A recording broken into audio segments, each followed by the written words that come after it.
Next अध्याय में कृष्ण ने कहा है, उपदृष्टानो मंता च भर्ता भोक्ता महेश्वरा परमात्मे चापितो देहे अस्मिन् पुरुषा परा। इस शरीर के अंदर जो आत्मा है ये पुरुष है, शरीर में रहते ही भी शरीर से परे है। जैसे जल में कमल का फूल जल में है लेकिन जल से अलग है, ऐसे शरीर में ही ये आत्मा रूपी परमात्मा है, परंतु इस देहे अस्मिन् पुरुषा परा, ये शरीर से अलग है।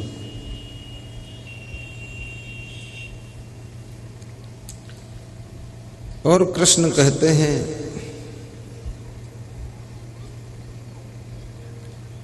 ईश्वर को तुम प्राप्त करके भी क्या करोगे। अभी यदि भगवान यहां आ जाए तो तुम भगवान के साथ क्या करोगे। तो तुम कहोगे मैं दौड़कर भगवान के पैर छू लूंगा, लेकिन भगवान से ये पूछो कि वो पैर छुआना चाहता है कि नहीं छुआना चाहता है। तुम क्यों छू लोगे जबरदस्ती। तुम इसलिए पैर छूना चाहते हो कि हे भगवान मैं तेरा भक्त हूं, तू मुझ पर कृपा करना। और पैर छू करके मस्तक में लगा रहा। पैर छूना ये छोटी बात नहीं बाबा, पैर छूना छोटी बात नहीं। पैर छूने का मतलब है अब तुमसे बड़ा हमारा कोई नहीं है, तुम्हारा ही सहारा है। और भारतीय संस्कृति में पैर छूने का बड़ा महत्व है। राजनीति के क्षेत्र में भी एक नेता दूसरे नेता के पैर छूता है। धर्म के क्षेत्र में भी पैर छूने की परंपरा है। गृहस्थाश्रम में भी पत्नी अपने पति के पैर छूती है, बहू सास ससुर के पैर छूती है, छोटा भाई बड़े भाई के पैर छूता है। अब धीरे धीरे ये परंपरा थोड़ा थोड़ा कमजोर होती जा रही है, अहंकार बढ़ता जा रहा है। कितने बेटे भी अपने माँ बाप के पैर छूने से कतराते हैं और सोचते हैं पैर न छूना पड़े तो अच्छा है, क्योंकि पैर छूने में अहंकार को चोट लगती है, झुकना पड़ता है। इसलिए जो तादाद से ज्यादा अभिमानी है लोग, वे किसी को नमस्कार भी करना नहीं चाहते,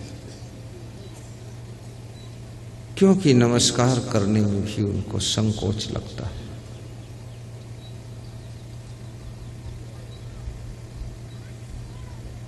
और याद रखना, जिनके पास में विवेक है वो सबको नमस्कार कर लेते हैं। बहुत सी स्त्रियां आज भी भारतीय संस्कृति की परंपरा का निर्वहन कर रही है। सास ससुर को रोज पैर छूकर आशीर्वाद लेती है, पति के भी पैर छू करके आशीर्वाद लेती है।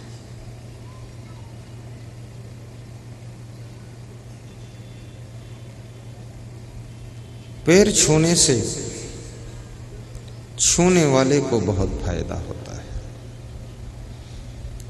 छुआने वाले को भी फायदा है। छुआने वाला भी सोच में पड़ जाता है, संकोच में पड़ जाता है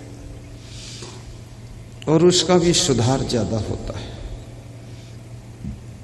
वो भी मन में सोचता है मेरा सम्मान इतना लोग कर रहे हैं, अब मुझे सुधर जाना चाहिए। बहुत गलती कर चुका हूं, अब अपना सुधार करूंगा। और सम्मान देने से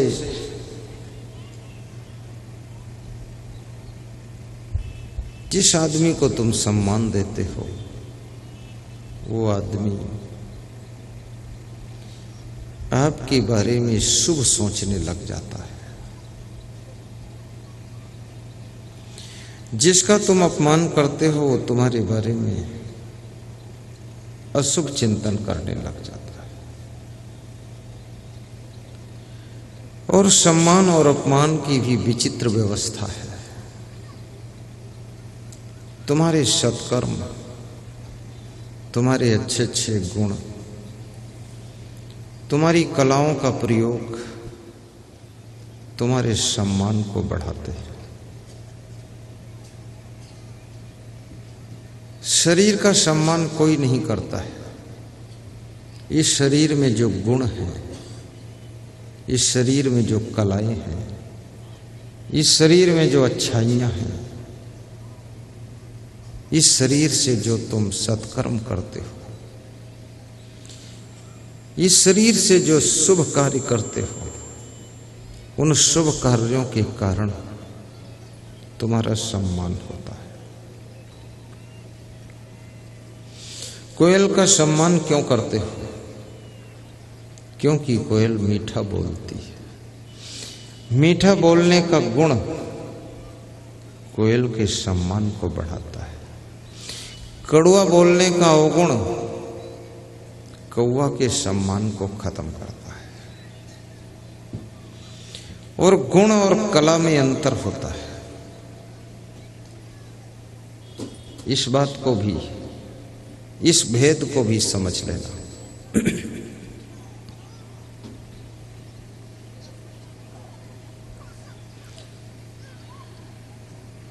जैसे तुम गाड़ी चलाते हो तो गाड़ी चलाना एक कला है, लेकिन गाड़ी इतनी सावधानी से चलाते हो कि कहीं लड़ती नहीं है। ये आपका सावधानी का गुण है।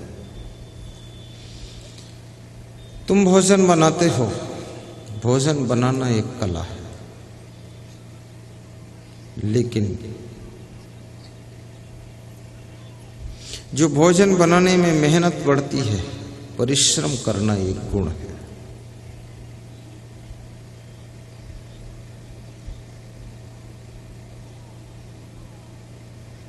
सहनशीलता गुण है।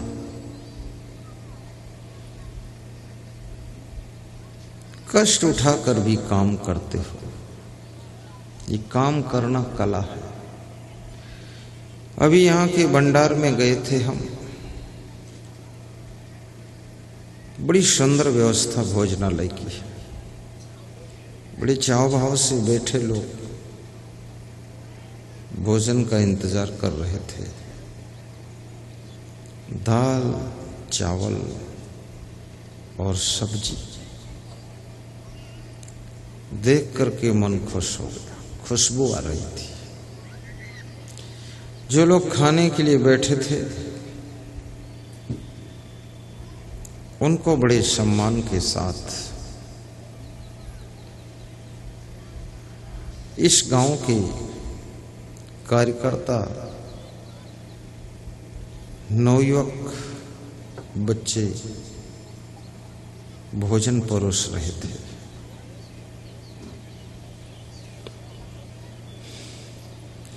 भोजन बनाना एक कला है, भोजन परोसना भी एक कला है, लेकिन प्रेम से परोसना एक गुण है। प्रेम से परोसना, इसलिए प्रेम को गुण कहा गया है।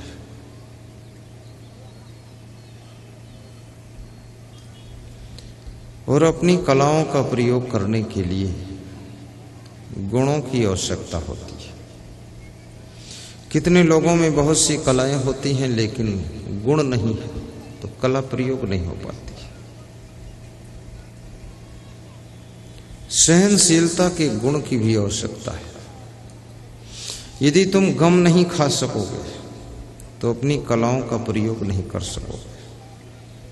तुमसे कोई बोल देगा, अरे तुम अच्छी गाड़ी नहीं चलाते, बस इतनी बात में तुम तुनक जाओगे, चाबी फेंक दोगे और कह दोगे तुम ही चला लो, अब मैं कभी नहीं चलाऊंगा। परंतु यदि तुम्हारे पास में सहनशीलता है, कोई कहता है तुम अच्छी गाड़ी नहीं चलाते, तो तुम कहोगे धीरे धीरे आपकी कृपा से सीख जाऊंगा, कभी न कभी अच्छी भी चलाऊंगा। और उसके शब्दों को सह लोगे, गाड़ी चलाना बंद नहीं करोगे और चलाते रहोगे। करत करत अभ्यास यह जड़मत होत सुजाना, रसरी यावत जात ही सिल पर बनत निशान। प्राचीन काल में जो कुआं होते थे, कुएं के चारों तरफ सीमेंट मोरंग पत्थर की जगत बनाई जाती थी, दीवार। उस दीवार से जब पानी भरते थे तो रस्सी सट करके कुएं में जाती थी और रस्सी उस पत्थर पर रगड़ते रगड़ते पत्थर में भी निशान बन जाता था, गड्ढा बन जाता था। इतनी कोमल रस्सी, इतना कठोर पत्थर, पर पत्थर में गड्ढा बन गया। लेकिन उस गड्ढा को बनाने में कम से कम सैकड़ों रस्सियां समाप्त हो चुकी। ये भी याद रखना, जो आता है बाल्टी लेकर रस्सी बांधकर उस पे पानी भरता है, रगड़ता है, ऐसी ऐसी कितनी रस्सियों का अंत हुआ, तब जाकर पत्थर में गड्ढा हो गया। ऐसे अतिशय रगड़ करे जो कोई अनल प्रकट चंदन से हुई। चंदन को भी खूब रगड़ोगे तो उसमें से आग पैदा हो जाएगी। ऐसे हालांकि चंदन शीतल होता है। जड़मत होत सुजान, रसरी यावत जाते ही सिल पर बनत निशान। इसको कहते हैं अभ्यास। और अभ्यास बहुत बड़ी चीज है। तुमको गाना नहीं आता है, लेकिन तुम अभ्यास करो, प्रयास करो, तो तुम एक दिन धीरे धीरे गाना सीख जाओगे।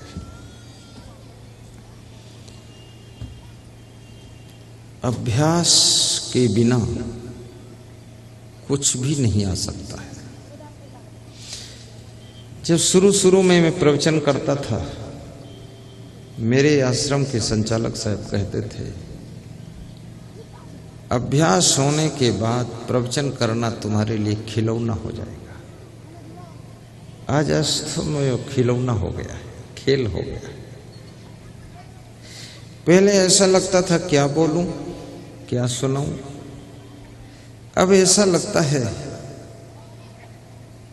कहीं से सब प्रारंभ करूं, मैटर की कमी नहीं है। अभ्यास।